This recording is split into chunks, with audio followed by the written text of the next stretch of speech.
For today's brief time in the Word, I want to tell you about someone who was surprised into repentance. Our verse is 2 Samuel chapter 12, verse 7. We read this. Then Nathan said to David, "You are the man."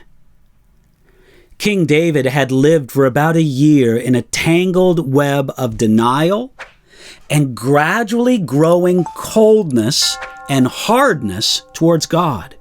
He sinned in both adultery and murder, and then he covered both crimes with the image of a rescuer of poor Bathsheba. God's convicting power was at work within David for that year, and as he resisted that convicting work of God, his spiritual life dried up, as he described in Psalm 32.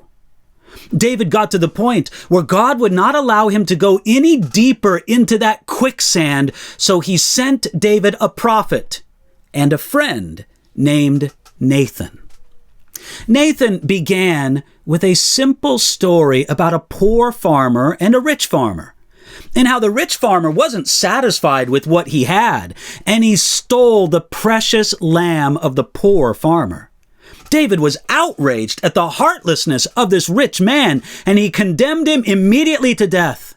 Nathan didn't hesitate to bring the point home to his friend, and he simply said, "You are the man."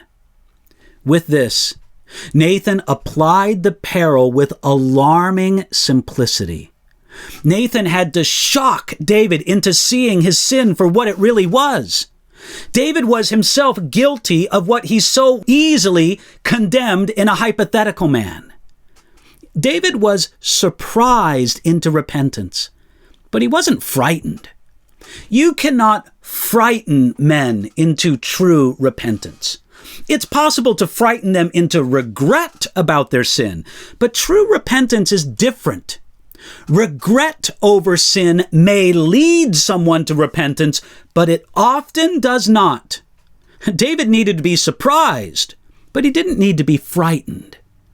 And this was also a very personal confrontation from God and his prophet Nathan unto David.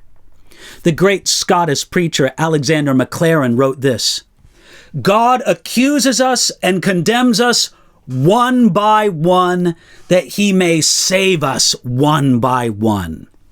A personal salvation requires a personal conviction of sin. It wasn't enough for David to confess that he was a sinner in a very general sense. He had to confess his sin at this very point. In this sense, the conviction and confession of our sin needs to be specific. J. Edwin Orr told of a time of revival in Brazil when a lady stood in a crowded church and said, "Please pray for me. I need to love people more." The leader of the meeting gently told her, "That is not confession, sister. Anyone could have said it." Later in the service, the woman stood again and said, "Please pray for me. What I should have said is that my tongue has caused a lot of trouble in this church." Her pastor whispered to the leader, "Now she's talking." You see, it costs nothing to say, "I'm not everything I should be," or it costs nothing to say, "I ought to be a better Christian." That's true of everybody.